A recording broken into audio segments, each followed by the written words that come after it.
Bonjour à tous et bienvenue à ce café matinal ensemble dans la parole de Dieu à l'aube du week-end. Pour plusieurs d'entre nous maintenant, les cafés matinaux sont le lundi, le mercredi et le vendredi. Et aujourd'hui, nous concluons cet enseignement, ces podcasts, ces cafés matinaux sur Gédéon, comprendre, accomplir l'appel de Dieu, trois grandes dynamiques pour l'accomplissement de l'appel de Dieu de Gédéon à vous et moi. Et on a vu ensemble, on est dans Juges chapitre 6, si vous voulez nous rejoindre dans la parole de Dieu. Et nous avons vu ensemble que ce qu'on a appelé la perspective et la réponse de notre appel, que notre appel n'est pas passif, il est actif. Dieu a dit, va avec la force que tu as. Tu dois activer l'appel. Deuxième pensée, le temps présent et la réalisation de notre appel. Que notre appel ne se conjugue pas au passé ou au futur, il se conjugue au présent. Alors que Gédéon est dans je suis le plus petit de la maison de mon père, le passé, ou dans comment pourrais-je, dans son avenir, Dieu l'appelle maintenant. Je suis maintenant, je suis avec toi maintenant. Et nous avons vu ensemble que son problème n'était pas un problème de ressources. Dieu était avec lui, avec toutes les richesses de Dieu. Mais c'est un problème de révélation et un problème de reconnaissance. Il avait besoin de retrouver le cœur reconnaissant, le cœur pour aujourd'hui. Voici, les choses anciennes se sont accomplies, mais je vous en annonce de nouvelles sur le point d'arriver. Ésaïe 43. Ne les connaîtrez-vous pas? Je vais mettre un chemin dans le désert, des fleuves dans la solitude. Le peuple que je me suis formé publiera mes louanges. Et nous voulons être ce peuple qui marche sur le point d'arrivée de Dieu. Alors, la perspective et la réponse de notre appel n'est jamais passif, il est actif, il n'est jamais au passé ou au futur, il est au présent. Et la dernière portion, toujours dans Juge 6, ce que j'appelle le prince de paix et le renouvellement de notre appel. Le prince de paix et le renouvellement de notre appel. Notre appel n'est pas naturel, il est spirituel. Il n'est pas passif, il est actif. Notre appel n'est pas au passé ou au futur, il est au présent. Et notre appel ne s'accomplit pas de façon naturelle, mais surnaturelle. Et là, on lit Juges chapitre 6 et le verset 17. Au verset 16, le Seigneur lui dit, je vais être avec toi et tu renverseras ton ennemi comme un seul homme. Verset 17. Gédéon dit, si j'ai trouvé grâce à tes yeux, donne-moi un signe pour montrer que c'est toi qui me parles. Ne t'éloigne pas d'ici jusqu'à ce que je revienne auprès de toi, que j'apporte mon offrande et que je la dépose devant toi. Et l'Éternel dit, je resterai jusqu'à ce que tu reviennes. Il y a beaucoup d'enseignements sur les signes, les toisons que Gédéon a mis. Je vais mettre une emphase autre aujourd'hui. L'extraordinaire échange où il dit à Dieu, ne me quitte pas, reste ici avec moi jusqu'à ce que je revienne. Et Dieu qui lui répond, je resterai jusqu'à ce que tu reviennes. Je pense que c'est important que je dise à quelqu'un qui a besoin de l'entendre aujourd'hui, Dieu te dit, je vais rester là jusqu'à ce que tu reviennes. Tu t'es éloigné, tu as délaissé ton appel, peut-être mis une croix sur l'appel, abandonné l'appel. Il y a des gens, je sais, depuis le début de la COVID, qu'il y a plusieurs qui suivaient ces cafés matinaux, qui vous nous écrivez. Et d'autres qui n'ont pas écrit, mais nous savons que vous êtes là, qui avez connu Dieu, qui avez connu son amour, connu sa maison, connu son peuple, connu d'avoir ce sens que j'ai un appel de Dieu sur ma vie, puis je vais l'accomplir. Et vous, vous en êtes éloigné pendant 1 an, pendant 2 ans, pendant des années. Et aujourd'hui, le Seigneur te dit, je resterai là jusqu'à ce que tu reviennes. Comme le Père du Fils prodigue qui regardait au loin et attendait le retour avec amour, avec patience. Dieu est là pour toi aujourd'hui. Quels que soient les détours que tu as pris, quel que soit l'éloignement qui a pris place, il est là. Tu dois revenir à lui aujourd'hui. Et là, je vous donne un devoir, vous lirez à la maison à partir Gédéon va dire, attends-moi, je vais apporter le sacrifice. Je vais apporter le sacrifice et Dieu dit, va, et je resterai jusqu'à ce que tu reviennes. Et à partir du verset 17 à 23, vous lirez à la maison, il y a toute une présentation qui est prophétique en fait. Gédéon va aller préparer un sacrifice. Il va avoir le pain sans levain, il va avoir l'agneau offert, le fruit de la vigne. C'est ce que bibliquement les théologiens appellent une théophanie, une christophanie. Il est en train d'annoncer la mort et la résurrection, le corps et le sang de l'agneau qui enlève le péché du monde, de Christ lui-même. Il va venir apporter son offrande. Et si vous doutez que ces moments, ces événements de l'Ancien Testament ont une signification prophétique pour nous aujourd'hui, 1 Corinthiens chapitre 10, le verset 11, l'apôtre Paul dira, « Ces choses leur sont arrivées pour servir d'exemple. Elles ont été écrites pour notre instruction à nous qui sommes parvenus à la fin des siècles. » Nous sommes comme Gédéon.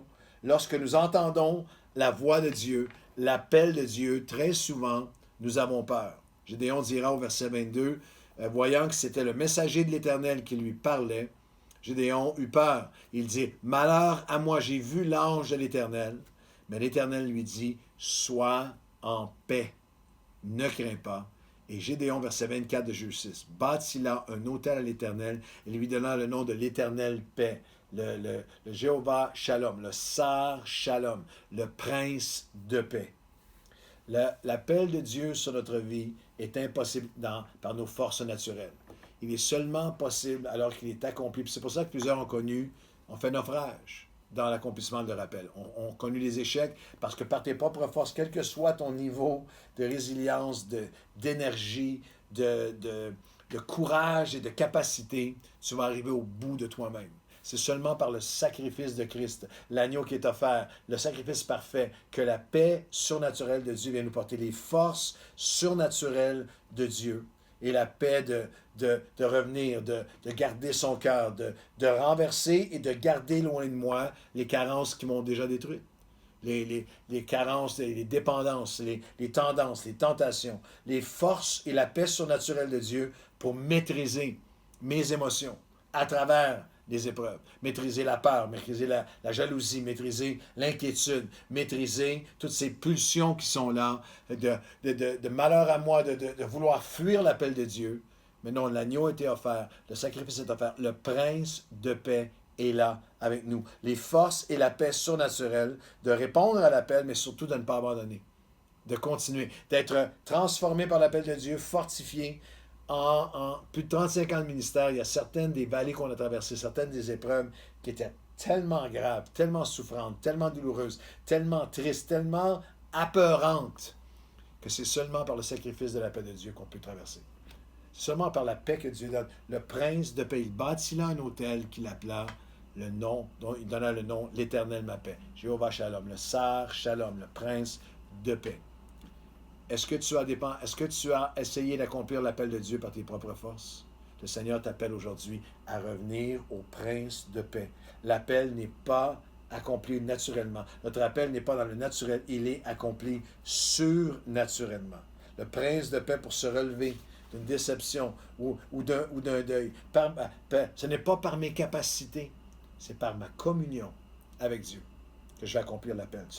C'est la communion qui me donne courage, qui me donne confiance. Il n'y a pas d'accomplissement dans l'appel sans apaisement et affermissement par le prince de paix dans notre appel. Il n'y a pas de protection sur nos vies sans la prière. Il n'y a pas de révélation sans renouvellement. Il n'y a pas d'impact sans l'inspiration et l'infusion de l'Esprit. Alors qu'il a il a offert le sacrifice, se confie dans le sacrifice, et qu'il bâtit un autel au prince de paix, le verset 34, c'est tellement un contraste. Est-ce que vous vous souvenez de Gédéon au début de ce chapitre? Apeuré, terrifié, argumentant avec Dieu, incrédule, cynique, mais il a activé son appel. Il a été fortifié par le prince de paix. Et au verset 34, c'est tellement magnifique. Lui qui était réduit à presque rien dans le début du chapitre, Gédéon fut revêtu de l'Esprit de l'Éternel. Il sonna de la trompette et Abinézer fut convoqué pour marcher à sa suite. Il envoyait des messagers dans tout Manassé. Il envoyait des messagers et qui montèrent à sa suite pour combattre avec lui. L'Esprit, il fut revêtu de l'Esprit de l'Éternel. C'est seulement alors que tu te confies dans le prince de paix, que tu es revêtu de l'Esprit de Dieu, que tu laisses sa main venir te chercher, quels que soient les décombres.